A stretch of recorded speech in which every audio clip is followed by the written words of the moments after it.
Hello students, welcome है आपका alpha mentors के ऑनलाइन क्लासेस के अंदर। आई थिंक आप लोग सब मजे में हैं, स्वस्थ हैं।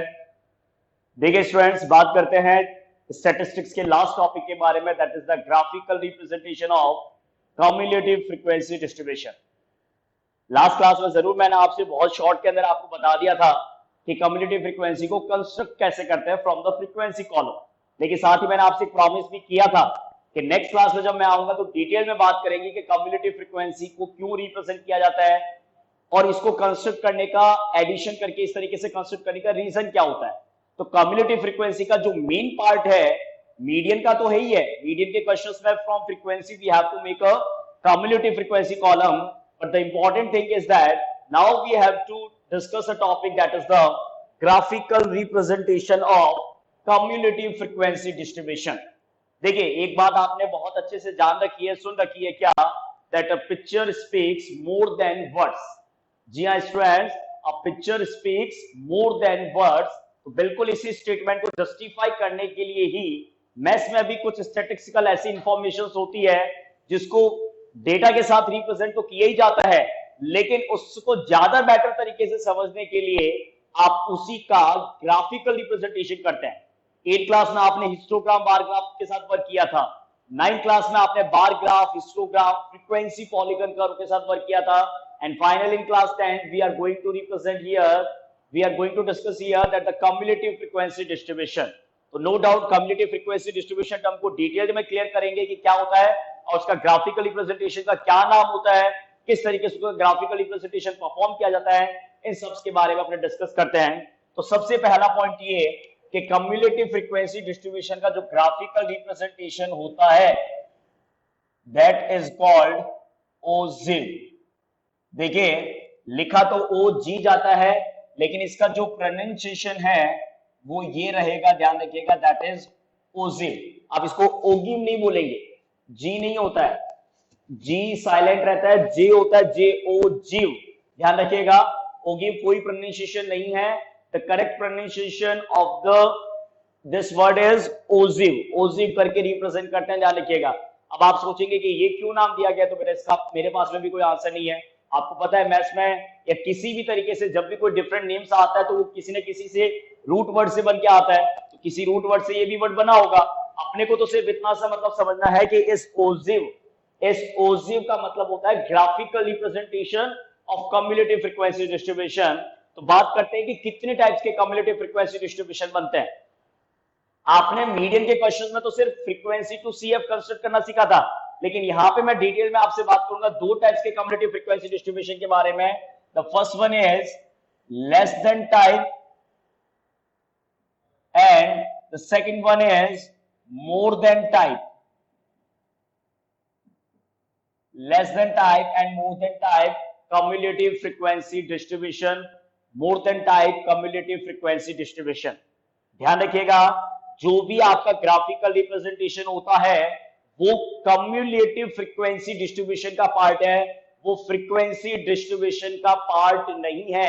Make it clear this point that we are going to represent here cumulative frequency distribution. Okay students, cumulative frequency distribution आपके दो टाइप्स के कर्व को रिप्रेजेंट करने के लिए लिया जाता है। The first one is less than type and the second one is more than type. क्या मतलब होता है लेस देन टाइप और मोर देन टाइप, ये क्यों दो डिफरेंट टाइप से बनते हैं? देखिए, जब भी आप कोई क्लास इंटरवल रिप्रेजेंट करते हैं, छोटा सा एग्जांपल बताता हूं मैं आपके सामने। जब भी आप कोई क्लास इंटरवल रिप्रेजेंट करते हैं, फॉर एग्जांपल मैंने लिखा 0 to 10, 10 to 20, 20 to 30, 30 to 40 and 40 to 50। एक पहले रफली एग्जांपल लेते हैं, इसको बाद में स्पेयर आउट करेंगे कि किस तरीके से इसका प्लॉट बनाते हैं, ठीक है?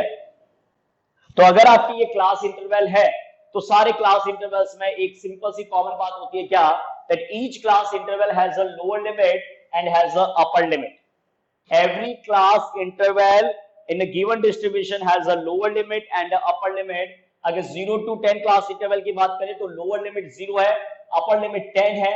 10 to 20 की बात करें तो लोअर लिमिट 10 है, अपर लिमिट 20 है। And further by this process we can learn the same things.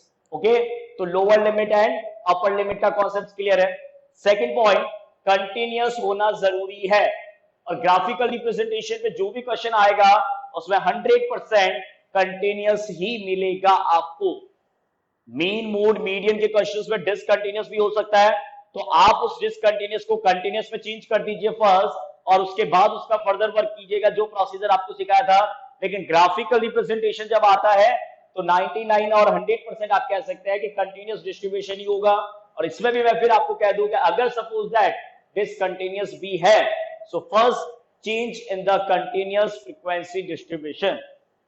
Okay, तो 0 to 10, 10 to 20। अब आपको पता है जब कंटिन्यूअस होता है तो ये बात भी अपने सबके नॉलेज में होती है, क्योंकि अपने 9th क्लास में डेटा हैंडलिंग के अंदर फ्रीक्वेंसी डिस्ट्रीब्यूशन टेबल बनाया था विद द हेल्प ऑफ टेलीमार्क। तो 0 to 10 है तो इसमें मिनिमम वैल्यू 0 काउंट होता है और मैक्सिमम वैल्यू क्या 10 काउंट होता है? तो आप कहेंगे नहीं सर, 10 काउंट नहीं होगा, लेस देन 10 काउंट होगा। मिनिमम में तो क्या काउंट होता है? 0 और 0 से ग्रेटर वैल्यू, लेकिन मैक्सिमम में इस क्लास इंटरवल में क्या काउंट होगा? 10 से लेस देन वैल्यू को काउंट करना होगा, क्योंकि एग्जैक्टली अगर 10 आता है so that will be counted in the next interval, that is 10 to 20। तो 10 to 20 के अंदर मिनिमम काउंट होगा 10 और 10 से मोर वैल्यू, और मैक्सिमम में काउंट होगा लेस देन 20। तो यहां पे बनेगा 20 to 30 में मोर देन और इक्वल टू 20, मोर देन और equal to 20 and less than 30। इस क्लास इंटरवल के लिए मोर देन और इक्वल टू 30, लेस देन 40। इस क्लास इंटरवल के लिए more than equal to 40, less than 50। Clear students? तो इसीलिए मैं आपसे कह रहा हूं कि दो टाइप्स के आपके cumulative frequency distribution graphical representations होते हैं। Two types of ogive are there, one is less than type ogive and one is more than type ogive. तो लेस देन टाइप ओसिव और मोर देन टाइप ओसिव दोनों जो है वो इंडिविजुअल क्लास इंटरवल पे नहीं बनता है पूरे के पूरे, वो क्लास इंटरवल्स के या तो लोअर लिमिट्स पे बनता है और या क्लास इंटरवल्स के अपर लिमिट पे बनता है। तो आपके इंफॉर्मेशन के लिए ये क्लियर हो गया कि जो लेस देन टाइप ओसिव होता है वो क्लास इंटरवल के अपर लिमिट्स पे वर्क करता है। Make it clear? क्लियर है? जो लेस देन टाइप है वो क्लास इंटरवल के अपर लिमिट्स पे वर्क करेगा, और जो मोर देन टाइप है वो क्लास इंटरवल के लोअर लिमिट्स पे वर्क करता है। किस लिमिट्स पे वर्क करता है? Lower limits. ऐसा क्यों? क्योंकि ये होता है more than equal to 0, more than equal to 10, more than equal to 20, more than equal to 30, more than equal to 40। और अपर लिमिट्स को जब लेते हैं तो उससे कम, कम को इंग्लिश में क्या वर्ड यूज करते हैं? Less than, less than 10, less than 20, less than 30, less than 40, less than 50। तो सबसे पहले आपको ये क्लियर करना जरूरी है कि लेस देन टाइप आपका अपर लिमिट्स को लेके वैल्यू रिप्रेजेंट होता है, और मोर देन टाइप जो होता है वो आपके लोअर लिमिट्स के वैल्यूज के साथ रिप्रेजेंट होता है। Make it clear? Okay students, तो ये तो हो गया आपका लेस देन और मोर देन के अपर लिमिट्स और लोअर लिमिट्स के कॉन्सेप्ट्स के बारे में। अब बात करते हैं कि कम्युलेटिव फ्रीक्वेंसी कैसे बनता है। तो कम्युलेटिव फ्रीक्वेंसी जो होता है वो एफ से सीएफ जैसे बनाते हो उसी तरीके से बनेगा, लेकिन लेस देन टाइप का कम्युलेटिव फ्रीक्वेंसी कंस्ट्रक्ट करने का तरीका डिफरेंट होता है, और जो मोर देन टाइप है उसका कम्युलेटिव फ्रीक्वेंसी कंस्ट्रक्ट करने का तरीका डिफरेंट होता है। तो एक क्वेश्चन को स्टार्ट करते हैं जिसमें अपने लेस देन टाइप में रिप्रेजेंट करेंगे, उसी क्वेश्चन में मोर देन टाइप में रिप्रेजेंट करेंगे, और फिर दोनों का ग्राफिकल रिप्रेजेंटेशन सीखेंगे। और ग्राफिकल रिप्रेजेंटेशन जो, उसके लिए एक पॉइंट अंडरलाइन कर लीजिएगा, less than type ogive and more than type OSIV are constructed to calculate the median। Objective में बहुत बार क्वेश्चन आता है less than type and more than type OSIVs are constructed to calculate the, तो answer में क्या लिखना होता है? मीडियन। मीडियन कैलकुलेट होता है लेस देन और मोर देन टाइप के डिस्ट्रीब्यूशन से। Is it clear? Less than और मोर देन टाइप के डिस्ट्रीब्यूशन से क्या क्या कंस्ट्रक्ट करते हैं, क्या कैलकुलेट करते हैं? कंस्ट्रक्ट करने के बाद में मीडियन कैलकुलेट किया जाता है। ओके स्टूडेंट्स, तो अब स्टार्ट करते हैं क्वेश्चन इसमें कंप्लीटली इसको रिप्रेजेंट करते हैं और आपसे डिस्कस करते हैं कि किस तरीके से मीडियंस कैलकुलेट होता है with the graphical representation of less than type and more than type. तो क्वेश्चन लिखिए आप लोग कॉपी में, draw a less than type ogive. लिखिए क्वेश्चन फटाफट से, draw a less than type ogive and a more than type ogive. Draw a less than type ogive and a more than type OSIV for the given frequency distribution. For the given frequency distribution, also find the median. Also find the median from the graphical representation. Draw a less than type positive and a more than type positive for the given frequency distribution, and also find median from the graphical representation, and verify it by actual method, तो पहले question का मतलब समझा देता हूं। आपको frequency distribution question देगा, अभी मैं लिखूंगा बोर्ड पे frequency distribution. For that frequency distribution table what you have to do, less than type first, second more than type, then both of them we have to represent on the graph paper. दोनों को graph paper पे represent करने के बाद में then we have to calculate the median from the graphical representation, and then that median will be verified by the actual method that we discussed in the previous class। जो actual method है वो आपने previous जो class में discuss किया था, f से cf बनाना, फिर मीडियन का फॉर्मूला यूज करना l plus n upon 2 minus cf upon f multiply h, that is the actual method। तो लिखिए अपने अपनी कॉपी में, जिस डिस्ट्रीब्यूशन पे अपने बात कर रहे हैं तो उस डिस्ट्रीब्यूशन के अंदर मैं इस बार हॉरिजॉन्टल रिप्रेजेंट कर रहा हूं ताकि स्पेस अपने पास वो पूरा मिल जाए, इसलिए मैं वैल्यूज को हॉरिजॉन्टल रिप्रेजेंट कर रहा हूं। Marks and number of students. देखिए डिस्ट्रीब्यूशन आपकी किसी भी टाइप का हो सकता है, उससे कोई फर्क नहीं पड़ता। जैसे मैंने डिस्ट्रीब्यूशन में कॉलम बनाए हैं, उसमें एक को लिखा है मार्क्स और एक लिखा है नंबर ऑफ स्टूडेंट्स, ठीक है। तो मार्क्स है, नंबर ऑफ स्टूडेंट्स है, तो पहले मार्क्स का कॉलम बनाते हैं। मार्क्स इंटरवल में है 0 to 10, 10 to 20, 0 to 10, 10 to 20, 20 to 30, 30 to 40, 40 to 50, 50 to 60 and 60 to 70। ये आपका क्लास इंटरवल है। क्लास इंटरवल्स क्या है मार्क्स में, 0 to 10, 10 to 20, 20 to 30, 30 to 40, 40 to 50, 50 to 60 and 60 to 70। जो नंबर ऑफ स्टूडेंट्स वैल्यूज है वो आपके पास में है 5, 15, 20, 23 के बाद में है 17, 17 के बाद में 11 और 11 के बाद में 9। तो ये आपका क्वेश्चन है जिसमें आपको डिस्ट्रीब्यूशन टेबल मार्क्स और नंबर ऑफ स्टूडेंट्स की कॉरेस्पॉन्डेंस आपको दे रखा है। आप इसके लिए लेस देन टाइप रिप्रेजेंट करेंगे, आप इसके लिए मोर देन टाइप रिप्रेजेंट करेंगे, फिर उनका ग्राफिकल रिप्रेजेंटेशन करेंगे और उसके बाद में वेरीफाई करेंगे मीडियंस को बाय द एक्चुअल मेथड। तो देखिए ये डिस्ट्रीब्यूशन हमेशा आपको क्वेश्चन दे देगा। आपको डिस्ट्रीब्यूशन कौन सा टाइप का बनाना है, कम्युलेटिव फ्रीक्वेंसी डिस्ट्रीब्यूशन बनाना होगा। क्यों? क्योंकि जब आप ग्राफ पेपर पे वर्क करेंगे लेस देन टाइप और मोर देन टाइप, तो ये नेसेसरी है कि लेस देन के लिए less than type cumulative frequency distribution होना चाहिए आपके पास में, और मोर देन के लिए more than type cumulative frequency distribution होना चाहिए।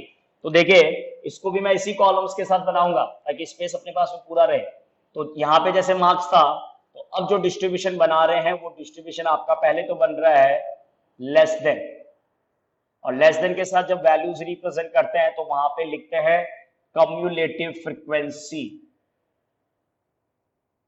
सबको पता है, आप लोगों को नहीं पता है तो भी याद रखना है, कम्युलेटिव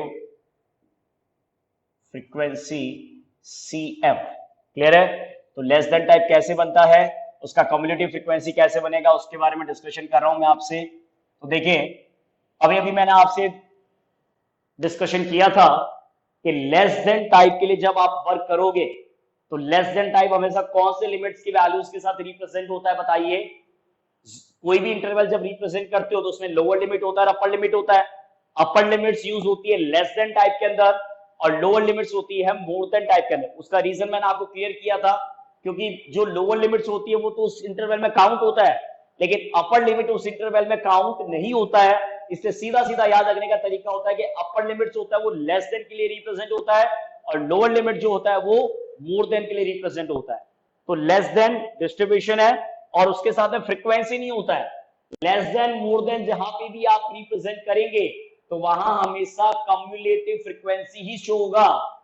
ध्यान रखिएगा, जहां पे भी लेस देन और मोर देन डिस्ट्रीब्यूशन आप बना रहे हैं वहां पे कभी भी फ्रीक्वेंसी टर्म यूज नहीं होता है, that is always cumulative frequency.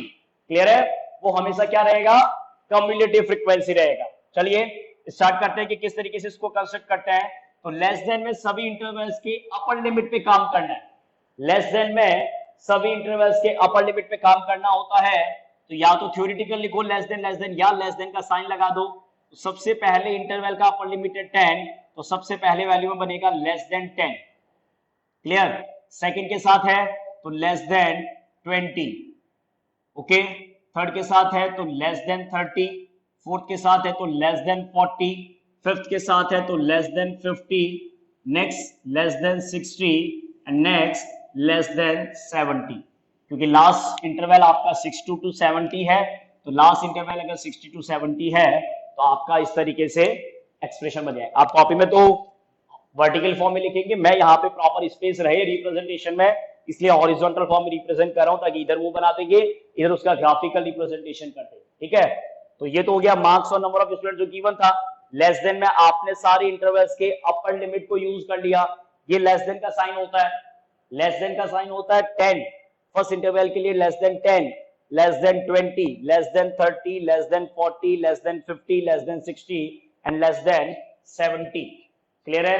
ये सारे इंटरवल्स आपने रिप्रेजेंट कर दिए। अब इंपॉर्टेंट बात ये है कि कम्युलेटिव फ्रीक्वेंसी क्या होता है।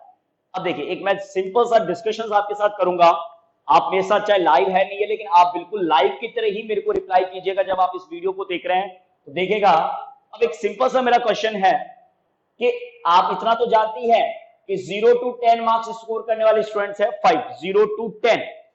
फिर मैं आपसे पूछता हूं कि 10 से लेकर 20 तक तो आप कहेंगे 50, फिर आपसे कहता हूं 20 से 30 तो आप कहेंगे 20, ऐसा करके। ये तो सबको पता है कि हर इंटरवल का जो वैल्यू है उतने स्टूडेंट्स होंगे मार्क्स स्कोर करने वाले। तो अब मेरा क्वेश्चन अगर आपसे ये है कि 0 to 10 इंटरवल में अगर 5 स्टूडेंट्स है, तो एक सिंपल सा क्वेश्चन है, कितने स्टूडेंट्स ऐसे हैं जिनके मार्क्स लेस देन 10 है?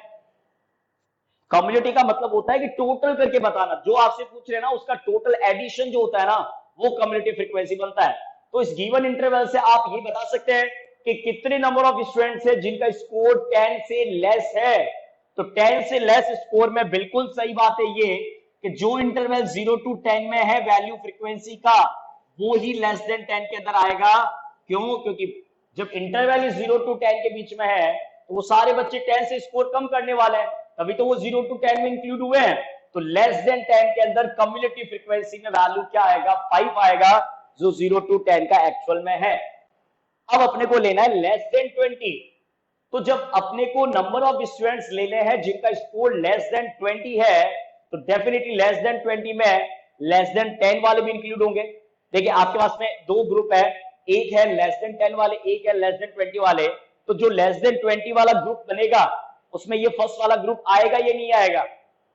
लेस देन 20 की अगर बात करते हैं तो लेस देन 20 में तो लेस देन 10 वाले भी आएंगे। इसका मतलब 0 से लेकर 20 तक के इंटरवल के जितने भी स्टूडेंट्स है ना, वो लेस देन 20 को रिप्रेजेंट करेंगे। तो इसका मतलब ये हो गया कि इस 5 वैल्यू के साथ इस 15 वैल्यू को प्लस कर देंगे तो ये बन जाएगा लेस देन 20 में 20 स्टूडेंट्स। अब इसी तरीके से अगर लेस देन 30 पे जाते हो तो लेस देन 30 स्टूडेंट्स में अगर कम्युलेटिव फ्रीक्वेंसी आपको देखना है कि कितना है, तो लेस देन 30 में तीनों इंटरवल आएंगे, 0 to 10 भी आएगा, 10 to 20 भी आएगा, 20 to 30 भी आएगा। लेकिन आपको बार बार यहां से प्लस करने की जरूरत नहीं है, आपको क्या करना है, वही क्रॉस एडिशन। लेस देन 20 में कितने है? 20 है, तो लेस देन 30 में कितने होंगे? इस 20 के साथ इस 20 को ऐड कर दो, 40 आ जाएगा। इसका मतलब बार बार एडिशन की जरूरत नहीं है। अब लेस देन 40 लेना है, तो लेस देन 40 में जो 30 से 40 के इंटरवल की वैल्यूज है, जो 30 से 40 के इंटरवल इसकी वैल्यूज है, इसके साथ इसको ऐड कर दो, तो ये हो गया 63। क्लियर हो गया? इसके बाद में लेस देन 50 पे जाना है, तो 40 to 50 इंटरवल का जो वैल्यू है 17 इसमें अगर ऐड कर दो कि 63 को, तो वैल्यू हो गया 80। इसके बाद में लेस देन 60 की वैल्यूज को अगर रिप्रेजेंट करना है तो 50 to 60 का जो इंटरवल है 11, इसको 80 के साथ ऐड कर दिया तो ये हो गया 91। और लेस देन 70 के साथ अगर फाइनली करोगे 91 + 9 दैट इज द 100। तो ये एक सिंपल सा तरीका होता है कम्युलेटिव फ्रीक्वेंसी बनाने का for the less than type distribution. अब देखिए, आपको भी पता चल गया होगा कि सर इसमें तो कुछ नया था ही नहीं, ये तो आपने पहले ही करवा रखा है। बिल्कुल, जो मीडियन के क्वेश्चंस के अंदर एफ से सी एफ कंस्ट्रक्ट करते हैं, जो मीडियन के क्वेश्चंस में एफ से सी एफ कंस्ट्रक्ट करते हैं, तो उसके लिए लास्ट क्लास में क्या समझाया था, कैसे कंस्ट्रक्ट करते हैं बताइए। एफ का फर्स्ट वैल्यू लिखते हैं, एफ का फर्स्ट वैल्यू लिखा, फिर क्रॉस हेड, वहां पे वर्टिकल था, यहाँ पे हॉरिजॉन्टल फॉर्म में है, तो क्रॉस हेड तो यही होगा। 5 के साथ 15 ऐड हुआ 20 हो गया, 20 के साथ 20 ऐड हुआ 40 हो गया, 40 के साथ 23 63, 80, 91 एंड फाइनली 100। क्लियर हो गया, ये बन गया लेस देन टाइप। अब लेस देन टाइप के बाद में नेक्स्ट अपने बनाते हैं मोर देन और इक्वल टू। एक इंपॉर्टेंट बात है, अब यहां पे सीएफ लिख रहा हूं डायरेक्टली। मोर देन के अंदर सिर्फ मोर देन वर्ड यूज नहीं होता है, ठीक है, आप अबाउट लिख सकते हो, मोर देन लिख सकते हो, ग्रेटर लिख सकते हो, लेकिन अंडरस्टूड है कि मोर देन के साथ वो वैल्यू इक्वल टू में अपना ही बाय डिफॉल्ट आएगा, क्योंकि लोअर लिमिट्स हमेशा उसी इंटरवल में काउंट होता है, इसलिए सिर्फ उस पर मोर देन लिखना वैलिड नहीं होता है, वो मोर देन इक्वल टू को रिप्रेजेंट करता है। ध्यान रखिएगा, मोर देन और इक्वल टू, और ये आपका डिस्ट्रीब्यूशन रहेगा। तो मोर देन और इक्वल टू के अंदर आपको पता है सबको कि मोर देन और इक्वल टू के अंदर जो डिस्ट्रीब्यूशन बनाते हैं वो हमेशा ग्रेटर देन इक्वल टू में लोअर लिमिट्स के लिए काम करते हैं। मोर देन इक्वल टू या ग्रेटर देन इक्वल टू या अबाउट के अंदर लोअर लिमिट्स को लेके वर्क करते हैं। तो पहले इंटरवल में लोअर लिमिट है 0, तो आप इसको इस तरीके से लिखेंगे बेटा, more than equal to 0। Clear है। फिर सेकेंड इंटरवल में आप सबके सामने देखते रहिए, मोर देन इक्वल टू 10, फिर मोर देन इक्वल टू 20, फिर मोर देन इक्वल टू 30, फिर मोर देन इक्वल टू 40, फिर आपका मोर देन इक्वल टू 50, फिर आपका मोर देन इक्वल टू 60, और फिर आपका more than equal to 70। Clear है सबको? सॉरी, 70 तक जाने की जरूरत ही नहीं है। क्यों नहीं जरूरत? क्योंकि लास्ट इंटरवल 60 टू 70 है, तो 60 टू 70 का लोअर लिमिट आपका 60 तक ही रिप्रेजेंट होगा। आई थिंक समझ में आ गया होगा सबको। मोर देन के लिए लोअर लिमिट्स पे वर्क करना है और लेस देन के लिए अपर लिमिट्स पे वर्क करना है। ओके स्टूडेंट्स, आइए फ्रीक्वेंसी पे बात करते हैं। फ्रीक्वेंसी का मतलब बाय डिफॉल्ट कम्युलेटिव फ्रीक्वेंसी होता है लेस देन और मोर देन के अंदर। तो देखिए स्टूडेंट्स, अब क्या वर्क करना है। अब देखिए, अब मेरा क्वेश्चन आपसे ये है कि लेना तो कम्युलेटिव फ्रीक्वेंसी मतलब सम करके लेना है, लेकिन कंडीशंस अप्लाई करते हैं कि ये फिगर आपसे ये पूछना चाह रहा है that how many students are there who scored more than or equal to 0। कितने ऐसे स्टूडेंट्स है क्लास में जिनका स्कोर 0 या 0 से मोर देन है? तो आप कहेंगे सर इसमें तो सारे स्टूडेंट्स आएंगे। डेफिनेटली इस कंडीशंस के अंदर सारे स्टूडेंट्स इंक्लूड होंगे, क्योंकि पूरी क्लास ऐसी है जिनका स्कोर 0 या 0 से ज्यादा है। तो इसका मतलब मोर देन इक्वल टू 0 के फर्स्ट कॉलम के अंदर कम्युलेटिव फ्रीक्वेंसी का वैल्यू जो है वो इन सारे स्टूडेंट्स का सम आएगा। और आपको मैं बता दूं कि इन सारे स्टूडेंट्स का जो सम है वो आपके पास में 100 है। क्यों है? वैसे भी आप करके देख सकते हो 100, और वैसे आपको पता है कि सीएफ के अंदर जब लास्ट वैल्यू आता है लेस देन के अंदर, जो नॉर्मली अपने बनाते हैं वो अगर 100 आ रहा है, इसका मतलब टोटल फ्रीक्वेंसी का सम 100 ही होगा, ये कंफर्म। तो इसका मतलब 0 से मोर देन स्कोर करने वाले स्टूडेंट्स, तो कम्युलेटिव फ्रीक्वेंसी में वैल्यू कितना आएगा? 100 आएगा। कितना आएगा स्टूडेंट्स? 100। समझ में आ रहा है? बिल्कुल इजी तरीके से 100 आ गया। मतलब सारे स्टूडेंट्स ऐसे हैं जिनके मार्क्स 0 या 0 से ज्यादा है, इसलिए आपने कम्युलेटिव फ्रीक्वेंसी में 100 को रिप्रेजेंट किया। इसके बाद में अब क्वेश्चन आता है कि अब वो स्टूडेंट्स चाहिए जिनका स्कोर 10 से ज्यादा है। तो 10 से ज्यादा इसका मतलब पहले इंटरवल के वैल्यूज को माइनस कर दो जो 10 तक के हैं। अपने को 10 से ज्यादा चाहिए ना, तो 10 से कम तक वालों को माइनस कर दो। तो इसका मतलब यहाँ पे अब 100 में से 5 को, मैं यहाँ पे लिख के भी बता देता हूँ चलो आपको, 100 में से 5 को माइनस करने पे ये वैल्यू है आपका 95। ठीक है, तो 10 से मोर स्कोर करने वाले स्टूडेंट्स कितने हैं? 95 है। 10 से मोर स्कोर करने वाले स्टूडेंट्स कितने हैं? 10 से ज्यादा स्कोर करने वाले स्टूडेंट 95 है। इसके बाद में जाना है 20 से ज्यादा। तो 10 से ज्यादा 95 है, अपने को लेना है 20 से ज्यादा। तो अपने क्या करते हैं कि 10 से 20 वाले जो है उसको इसमें से माइनस कर देते हैं। अगर हर बार इनको प्लस करके माइनस करोगे तो कंफ्यूजन ज्यादा बढ़ेगा। तो इसका सिंपल सा तरीका क्या ढूंढ के निकाला कि जो मोर देन 10 है, जैसे कितना वैल्यू है 95, और मेरे को लेना है मोर देन 20, तो मोर देन 20 जाने के लिए जो 10 से 20 स्टूडेंट्स इंटरवल है 15, इसको 95 में से अगर माइनस कर दें तो 95 माइनस 15 ये वैल्यू हो जाएगा आपका 80। बस इसी कहानी के साथ आगे बढ़ते रहो। मेरे को चाहिए 30 से ज्यादा स्कोर करने वाले, मेरे को 20 से ज्यादा स्कोर करने वाले पता है कितने, 80 है, लेकिन मेरे को चाहिए 30 से ज्यादा स्कोर करने वाले, तो जो 20 से 30 इंटरवल के उनको माइनस कर दो। तो 20 से 30 इंटरवल के कितने स्टूडेंट्स हैं, 20 है, तो 80 में से 20 को माइनस कर देते, इसलिए मैं यहाँ पे आपको लिख के बता रहा हूँ कि 80 में से 20 को माइनस कर देंगे तो वैल्यू आपके पास में आ जाएगा 60। अब मेरे को चाहिए मोर देन 40 वाले, तो मोर देन 40 मेरे पास में मोर देन 30 तो है, लेकिन मेरे को 30 से 40 के स्टूडेंट्स नहीं चाहिए, क्योंकि मेरे को मोर देन 40 चाहिए। तो क्या करेंगे, 60 में से 23 को माइनस कर देंगे तो आपके पास में वैल्यू आ जाएगा 37। ओके स्टूडेंट्स, 37 आ गया। अब मेरे को चाहिए मोर देन 50 स्कोर करने वाले, तो मैं 40 से 50 का जो रेंज है उसको माइनस कर दूंगा, तो 37 में से 17 को माइनस कर दिया, कितना आ गया, 20 आ गया।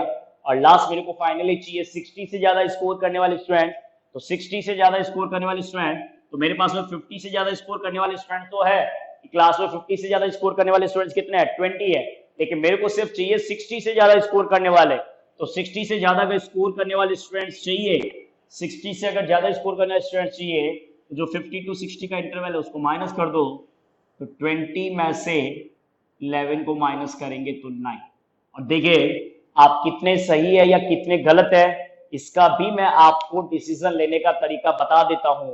एक देखिए, जितना सिंपल लेवल पे सोच के देखेंगे उतना तो आप मेरे साथ में कनेक्ट होके समझ पाएंगे, और अगर आप कुछ बियॉन्ड द वर्ड सोचना चाह रहे हैं, जो मैं करा रहा हूं उसे कुछ अपनी कैलकुलेशन अपने माइंड में कुछ अलग ही लेके चल रहे हैं, तो फिर शायद मेरी कंडीशंस आपके लिए हेल्पफुल नहीं हो पाएगी, that what I want to explain to you. Okay students, बिल्कुल एक्यूरेसी के साथ एक सिंपल सा पॉइंट ऑब्जर्व करना है कि 60 से 70 स्कोर करने वाले स्टूडेंट्स कितने हैं, 9 है। तो एक बार बताओ कि लास्ट लिमिट ही 60 टू 70 है, तो इसका मतलब मोर देन 60 स्कोर करने वाले कितने होंगे, 9 ही तो आएंगे। तो इस प्रोसीजर से जब आप चले तो लास्ट वैल्यू आपके पास में कितना आया, 9 आया।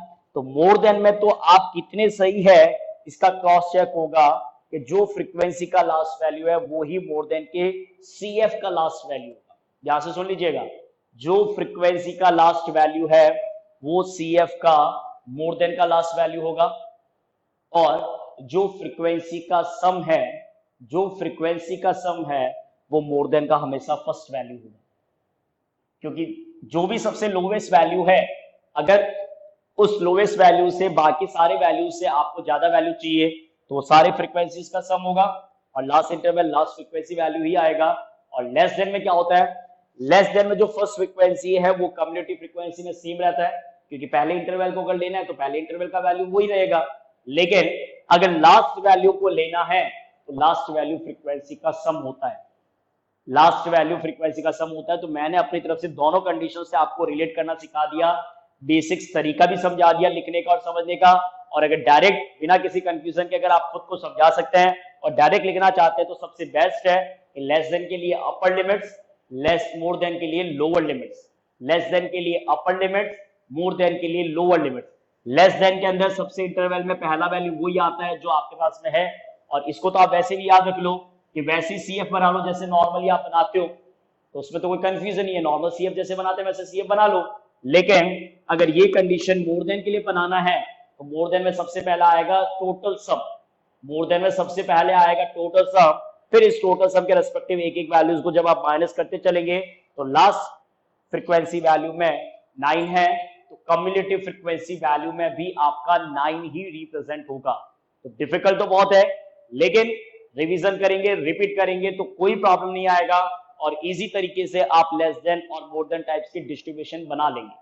तो सबसे पहले इंपॉर्टेंट एक स्टूडेंट के लिए यही होता है कि आपको लेस देन और मोर देन टाइप डिस्ट्रीब्यूशन बनाना आना चाहिए from the given frequency distribution. अब जब आते हैं इसके ग्राफिकल रिप्रेजेंटेशन पे, तो देखिए ग्राफिकल रिप्रेजेंटेशन का सबसे इंपॉर्टेंट बात यह है कि इसमें कोई भी नेगेटिव वैल्यू रिप्रेजेंट ही नहीं होता है, क्योंकि ना तो कोई क्लास इंटरवल नेगेटिव में आता है और ना कभी कोई फ्रीक्वेंसी नेगेटिव में आता है। तो इस ग्राफिकल रिप्रेजेंटेशन के अंदर, इस ओजिव के अंदर कहीं पे भी नेगेटिव वैल्यू की कोई रिक्वायरमेंट नहीं है, सिर्फ और सिर्फ पॉजिटिव स्केल पे ही काम होगा, सिर्फ और सिर्फ पॉजिटिव स्केल पे ही काम होगा। तो आपको वर्टिकल लाइन, स्ट्रेट है, थोड़ा सा स्लैंट है, जो भी है वो आप देख लीजिएगा स्टूडेंट्स, और ये आपका हॉरिजॉन्टल लाइन, ठीक है, वर्टिकल लाइन और हॉरिजॉन्टल लाइन, थोड़ा बहुत तो स्लैंट रहेगा, ये आप भी जानते हैं इस बात के बारे में, क्योंकि स्ट्रेट लाइन थोड़ा सा बनना मुश्किल होता है, ठीक है। तो ये आपने रिप्रेजेंट कर दिया। तो सबसे पहले स्टार्टिंग वैल्यू आपका 0 से ही मार्क होता है। बहुत सेलेक्टेड पॉइंट बताऊंगा, लेकिन एक्यूरेसी के साथ समझते चलिएगा। और अभी एक्स्ट्रा आप अभी कुछ भी सोचना बंद कर दें, सिर्फ जो मैं बताना चाह रहा हूं बस उसको माइंड में रखें। X axis Y axis intersection point आपका 0 बनता है, ओरिजिन होता है, कोऑर्डिनेट आपने 0 लिख दिया। देखिए क्वेश्चंस जरूरी नहीं है कि हमेशा 0 के इंटरवल से चालू, कई बार क्वेश्चंस ऐसे भी आते हैं पेपर में जो डायरेक्टली 100 से स्टार्ट होते हैं, 100 to 120, 120 to 140, 140 to 160। तो अगर आपको 0 के जस्ट बाद के अगर कुछ इंटरवल्स नहीं चाहिए एक्स एक्सिस पे, तो आपको पता है 9 क्लास में 8 क्लास में आपको जाते किंक का यूज करते हैं। इसका यूज इस तरीके से याद होगा ना आपको, इस तरीके से किंक बना देते हैं। क्यों? क्योंकि स्टार्टिंग वैल्यूज को आपको शो नहीं करना होता। इस क्वेश्चन में तो बाय डिफॉल्ट मेरे को 0 से वैल्यू को रिप्रेजेंट करना है, लेकिन जहां पे क्वेश्चन में, क्योंकि ये तो पॉइंट हमेशा 0 होगा, अब ग्राफ पेपर आपका स्टार्टिंग वैल्यू 100 से हो रहा है, तो 0 से 100 के इंटरवल के बीच में आपको कुछ भी रिप्रेजेंट नहीं करना, तो वहां पे आप स्टार्टिंग में किंग बना दीजिए और डायरेक्टली जहां से आपका फर्स्ट वैल्यू स्टार्ट हो रहा है, लोअर लिमिट या अपर लिमिट, जिसको भी लेके आपको ग्राफ पेपर में वर्क करना है, आप डायरेक्टली उस वैल्यू से स्टार्ट करेंगे किंग बनाने के बाद में। और अगर स्टार्टिंग 0 से बन रहा है कोई प्रॉब्लम नहीं है। तो इस क्वेश्चन के साथ साथ मैंने आपको किंग का भी एक्सप्लेनेशन बता दिया कि कहां पे उस किंग की रिक्वायरमेंट होती है और उसका यूजफुल कंडीशंस, मतलब उसका रिप्रेजेंट करने का तरीका क्यों और कैसे किया जाता है। क्लियर है? इसके बाद में जब भी आप कम्युलेटिव फ्रीक्वेंसी डिस्ट्रीब्यूशंस का ग्राफिकल रिप्रेजेंटेशन करते हैं, तो एक बात हमेशा क्लियर है कि कम्युलेटिव फ्रीक्वेंसी तो हमेशा होता है वाई एक्सिस पे, कम्युलेटिव फ्रीक्वेंसीज होता है हमेशा वाई एक्सिस पे, और जो लोअर लिमिट्स और अपर लिमिट्स की वैल्यूज होती है, जिसके लिए आप बनाते हैं लेस देन और जिसके लिए आप बनाते हैं मोर देन, तो लेस देन और मोर देन जो होते हैं लिमिट्स, जो लेस देन और मोर देन वैल्यूज होती है वो तो आपके आता है एक्स एक्सिस पे, और कम्युलेटिव फ्रीक्वेंसी वैल्यू होता है हमेशा आपका वाई एक्सिस पे। ये फिक्स है, आप इसको इंटरचेंज नहीं कर सकते, और करोगे तो फिर पता है कि मार्क्स भी इंटरचेंज हो जाएंगे। क्लियर है? तो हॉरिजॉन्टल एक्स एक्सिस पे हमेशा लेस देन और मोर देन। मैंने दोनों क्यों लिखे हैं? क्योंकि मेरे को यहाँ पे आपको दोनों प्लॉट्स को एक साथ करना सिखाना है। अगर एग्जाम में सिर्फ एक प्लॉट के लिए आता है तो सिर्फ आप एक डिस्ट्रीब्यूशन कन्वर्ट कर दीजिए, दोनों प्लॉट के लिए आता है तो दोनों पहले डिस्ट्रीब्यूशन बनाइए और फिर दोनों को ग्राफ पेपर पे रिप्रेजेंट करेंगे। तो जिस तरीके से दोनों को एक साथ करते हैं वैसे दोनों के लिए इंडिविजुअल भी कर सकते हैं। अगर क्वेश्चन एक का है तो एक कर दो, दोनों है तो दोनों एक साथ रिप्रेजेंट कर दो। इसलिए हॉरिजॉन्टल लाइन पे तो लेस देन और मोर देन, हॉरिजॉन्टल लाइन पे लेस देन और मोर देन, और वर्टिकल लाइन पे आपका कम्युलेटिव फ्रीक्वेंसी। अब हॉरिजॉन्टल लाइंस पे पहले क्लास इंटरवल्स आपको पता है, मतलब लिमिट्स कैसे लेनी होती है, एक फिक्स सुटेबल स्केल के साथ। फिक्स सुटेबल स्केल क्या रहेगा, कितने कितने के डिफरेंस से चल रहा है, 10-10 से, तो फिक्स सुटेबल स्केल आपका 10-10 ही रहेगा। 0 के बाद में फर्स्ट ब्लॉक पे आप सबको पता है 10 के बाद में सेकंड ब्लॉक पे 20 के बाद में थर्ड ब्लॉक पे 30। देखिए ये मेरा तो रफ रिप्रेजेंटेशन है, लेकिन आप लोग जब कॉपी में करोगे समझने के बाद में तो आपका ग्राफिकल रिप्रेजेंटेशन एक्यूरेट आना चाहिए, ये ध्यान रखिएगा। Clear point? तो यहाँ पे तो ये हो गया एक्स कोऑर्डिनेट के लिए, एक्स एक्सिस पे आपने रिप्रेजेंट कर दिया क्लास इंटरवल लेस देन और मोर देन के लिए। क्लियर है? Limits 0, 10, 20, 30, 40, 50, 60, 70। So what is the suitable scale? Suitable scale is 1 block is equal to 10 marks. X axis पे 1 ब्लॉक पे कितने मार्क्स आपने रिप्रेजेंट किए हैं, 10-10 का इंटरवल है, so 1 block is equal to 10 marks. अब आते हैं वाई एक्सिस पे, तो वाई एक्सिस पे कम्युलेटिव फ्रीक्वेंसी को अगर आपको रिप्रेजेंट करना है, दोनों को एक साथ करना है या एक को करना हो कोई प्रॉब्लम नहीं है, उसमें भी एक सूटेबल स्केल लेना होगा। तो कम्युलेटिव फ्रीक्वेंसी में हाईएस्ट वैल्यू आपका 100 है, लोवेस्ट हो चाहे कितना है कोई फर्क नहीं पड़ता है, हाईएस्ट वैल्यू अगर 100 है तो सूटेबल स्केल उसमें भी 10-10 से हो जाता है। सपोज दैट हाईएस्ट वैल्यू अगर 50 है तो 10-10 से भी कर सकते हो, 5-5 से भी कर सकते हो।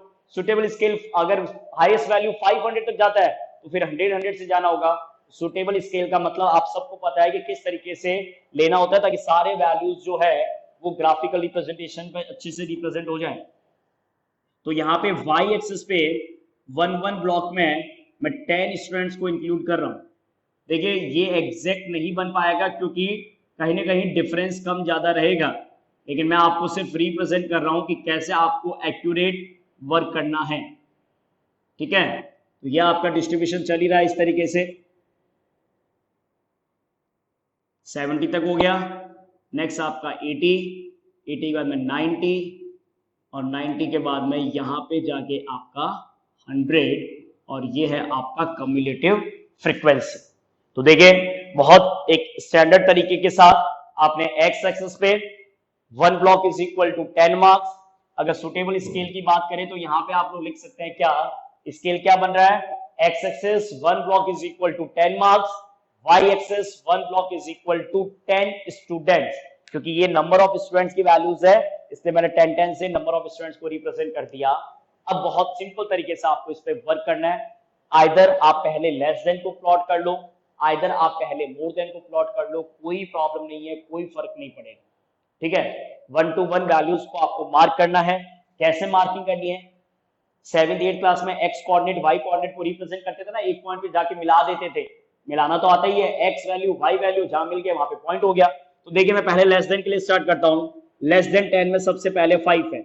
मैं फिर कह रहा हूं यहाँ पे प्लॉट एग्जैक्ट नहीं बन पाएगा, लेकिन मैं आपको एक आइडिया दूंगा कि आपको किस तरीके से किस सुटेबल कंडीशंस के साथ वर्क करना है। 10 के साथ 5 है तो 10 वैल्यू 0 नहीं 10 के साथ अगर आपका 5 है तो मैं सिंपल सी बात है कि 10 के साथ अगर 5 होगा तो मेरा ये अप्रोक्स आइडिया है कि ये 10 के साथ 5 को रिप्रेजेंट करेगा, क्योंकि यहाँ 0 to 10 का मिड वैल्यू 5 होता है, तो 10 पे 5 का पॉइंट मार्क कर दिया। इसके बाद में 20 पे 20 है, तो 20 पे 20 का अगर स्केल है तो 20 पे 20 का स्केल आपने रिप्रेजेंट कर दिया इस तरीके से। थोड़ा बहुत वेरिएशंस में आएगा, ध्यान रखिएगा। 30 पे 40 है, लेकिन आपके ग्राफ पेपर में वेरिएशन नहीं आना चाहिए। 30 वैल्यू पे अगर जाते हैं, क्योंकि यहाँ पे मेरे पास में एग्जैक्ट स्केल नहीं है बेटा, तो 30 से जब मैं 40 पे जाऊंगा तो इस तरीके से पॉइंट मार्क कर दिया 30 to 40 में। इसके बाद में 40 पे 63 है, देखिए 40 पे 63 है, तो 40 पे जब आप जाएंगे तो 63 में 60 और 60 से 3 लाइन ऊपर 63 आएगा, तो 40 में आपका 63 कुछ इस तरीके से बन जाएगा। इसके बाद में 50 है, तो 50 पे वैल्यू आपका 80 है, तो 50 पे वैल्यू आपका 80 कुछ इस तरीके से अप्रोक्स आ जाएगा। 60 पे वैल्यू आपका 91 है, तो ये आपका 60 का अप्रोक्स वैल्यू 91, तो 90 से एक लाइन ऊपर, और 70 पे एग्जैक्ट वैल्यू आपका 100 है, तो अप्रोक्स ये आपका 70 पे वैल्यू 100 बन गया। तो इस तरीके से आप ये सारे पॉइंट्स मार्क कर दी। आपका ग्राफ पेपर तो एकदम एग्जैक्ट स्केल्स के साथ बना आता है, तो आपको तो कोई प्रॉब्लम आएगी नहीं, और मेरे को थोड़ी बहुत प्रॉब्लम आ रही है तो उसको आप एडजस्ट कर लेंगे मेरे साथ में। तो इस तरीके से मैंने लेस देन के जो भी लिमिट्स है उन सारी लिमिट्स पे जो भी कम्युलेटिव फ्रीक्वेंसी था उनको मार्क कर दिया। अब आपको क्या करना है, फ्री हैंड से इनको ज्वाइन करना है। लेकिन प्रॉब्लम क्या होती है कि अपना फ्री हैंड बहुत ज्यादा फ्री होता है, जाना किसी और रास्ते है, चले किसी और रास्ते जाते हैं। तो अब वैसे तो ये स्टैंडर्ड जो होता है वो कंडीशन फ्री हैंड से ज्वाइन करना होता है कि जितने भी आपके ये पॉइंट्स आए हैं किस पे, अपर लिमिट्स पे कम्युलेटिव फ्रीक्वेंसी के जितने भी पॉइंट्स है उनको फ्री हैंड से ज्वाइन करते हैं।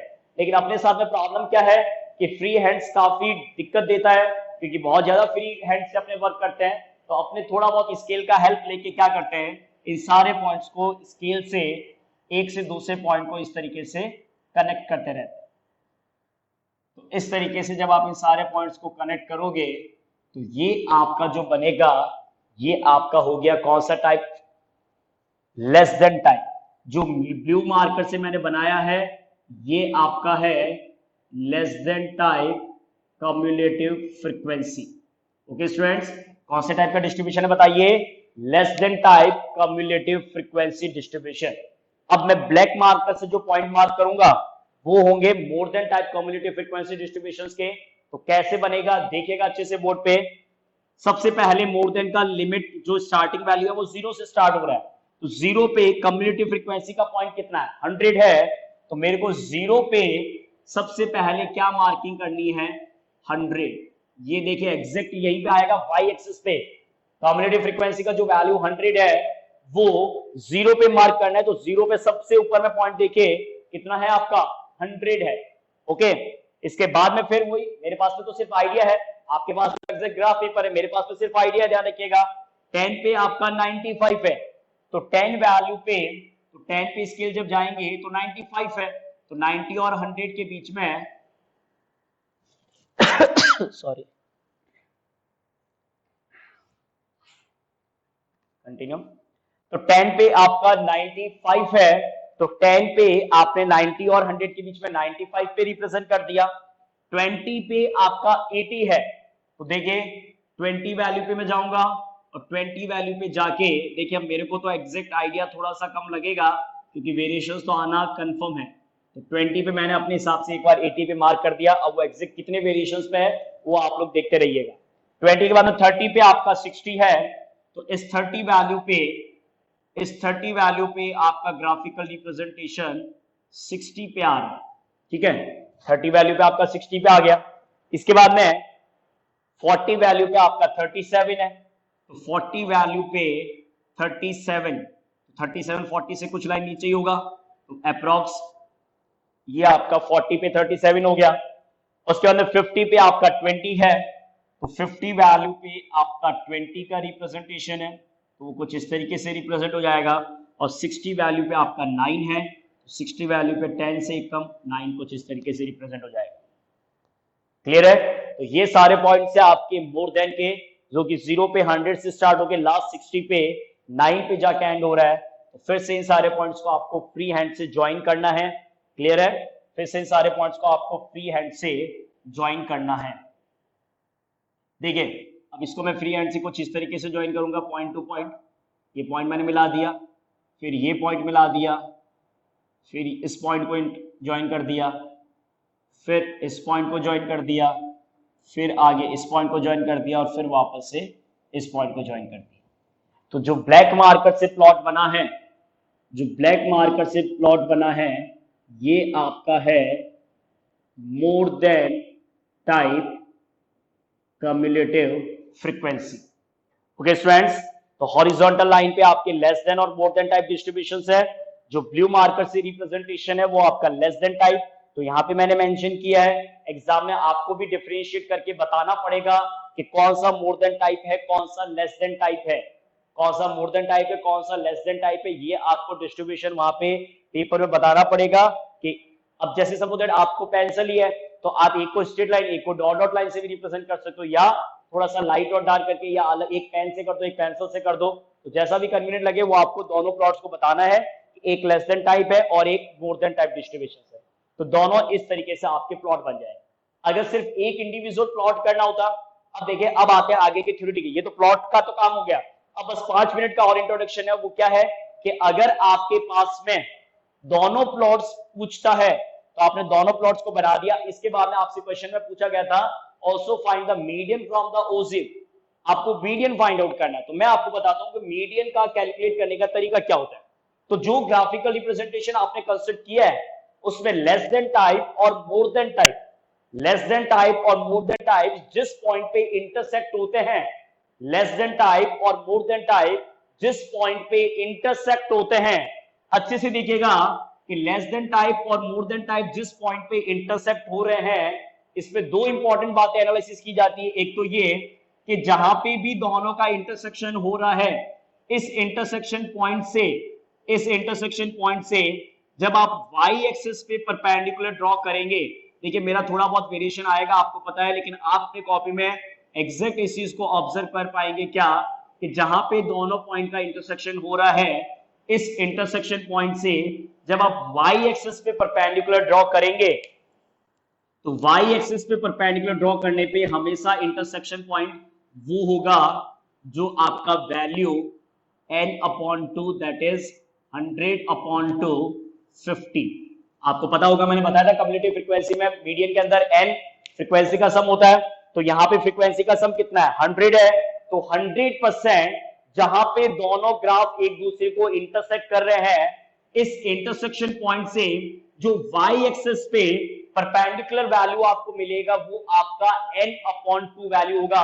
अगर ये नहीं है, इसका मतलब आपके रिप्रेजेंटेशन में कुछ एरर्स है, उसको आपको इंप्रूव करना है। और जबरदस्ती मिलाने की कोशिश करेंगे तो आपको पता है कि एरर्स पता चल जाते हैं साफ तरीके से कि आपने कुछ एडजस्ट किया है।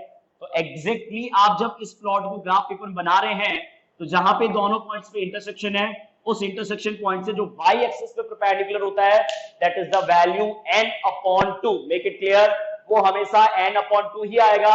यहाँ पे 100 है तो 100/2। तो मैंने इसीलिए एक रफ आइडिया लेते हुए भी उसको 50 पे एग्जैक्ट मिलाने की कोशिश की है। मतलब रफ प्लॉट में भी इतना एक्यूरेसी है, तो आपके पास तो बेटा एग्जैक्ट स्केल है, एग्जैक्ट लाइंस का मेजरमेंट है, तो आप तो एक्यूरेट बनाओगे। पेंसिल को शार्प रखिए, स्केल को प्रॉपर तरीके से पॉइंट को ज्वाइन कीजिए, एक्यूरेसी के साथ अगर बनाओगे तो 100% आपका वो इंटरसेक्शन पॉइंट CF के एक्सिस पे n/2 पे रिप्रेजेंट होगा। ये कंफर्म है, नहीं हो रहा तो आप गलत है।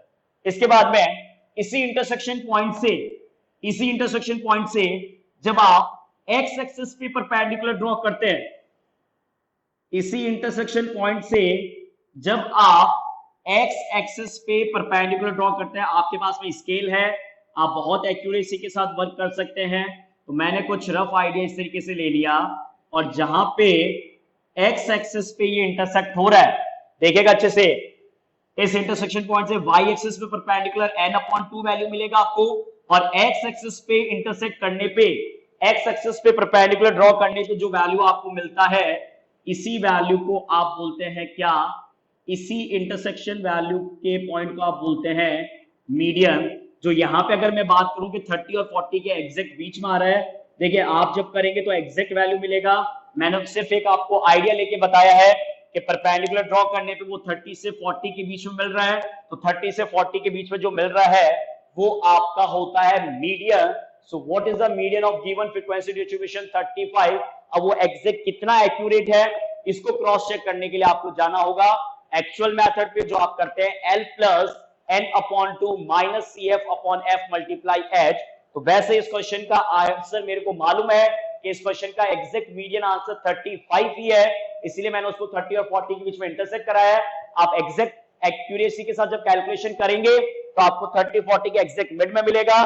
तो मीडियन वैल्यू आपका 35 है, और जो y एक्सिस पे इंटरसेक्शन होता है वो आपका n/2 है। तो एक बात मैं आपसे क्लियर कह सकता हूं कि जहां पे दोनों ग्राफ इंटरसेक्ट हो रहे हैं, उस इंटरसेक्शन पॉइंट का अगर कोऑर्डिनेट बात करें तो कोऑर्डिनेट है आपका 35,50। जहां पे दोनों ओजिव्स लेस देन टाइप और मोर देन टाइप इंटरसेक्ट हो रहे हैं, उन इंटरसेक्शन पॉइंट्स पे जो कोऑर्डिनेट है वो x कोऑर्डिनेट है आपका 35, दैट इज द मीडियन, और y कोऑर्डिनेट आपका 50, दैट इज n/2 वैल्यू। तो ये हमेशा आपको रिप्रेजेंट करने के लिए मिलेगा, एग्जैक्टली आप चेक कर सकते हैं। अब अगर क्वेश्चन ये आ जाता है कि सिर्फ एक ही प्लॉट बनाना है, या तो लेस देन या मोर देन, और फिर अगर आपको मीडियन फाइंड आउट करना है तो उसका सिंपल सा रिवर्स तरीका ले लो। रिवर्स तरीका कैसे, कि आपको पता है कि जहां दोनों इंटरसेक्ट होते हैं वहां से परपेंडिकुलर x पे मीडियन देता है, और y एक्सिस पे वो n/2 आता है। इसका मतलब मीडियन कौन सा वैल्यू होगा, जहां पे आप उस पॉइंट से परपेंडिकुलर ड्रॉ करेंगे जो n/2 के कॉरेस्पॉन्डेंस आता है। तो सपोज दैट अगर मैं सिर्फ एग्जाम के अंदर मोर देन या लेस देन रिप्रेजेंट कर रहा हूं, और मेरे को अगर क्वेश्चन में मीडियन फाइंड आउट करना है, तो मेरा सिंपल सा प्रोसीजर क्या रहेगा कि मैं n/2 कैलकुलेट करूंगा, 50 आएगा, तो 50 पे पॉइंट मार करके उस ग्राफ पे परपेंडिकुलर ड्रॉ कर दूंगा। 50 पे पॉइंट मार करके ग्राफ पे परपेंडिकुलर ड्रॉ कर दूंगा।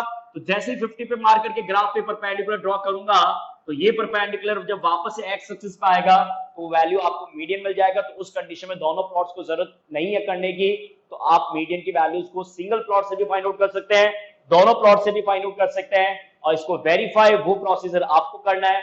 तो ये आपका है complete less than type ogive and more than type ogive topic start किया था, graphical representation of cumulative frequency distribution. काफी ज्यादा इंपॉर्टेंट एग्जाम के लिए डिटेल में बात की अपने में। फिर भी अगर आपको कोई डाउट है तो जरूर बताइएगा। कुछ और बेसिक्स पॉइंट के साथ इस चैप्टर्स के मिलेंगे नेक्स्ट क्लास के अंदर। Till then take care, thank you students.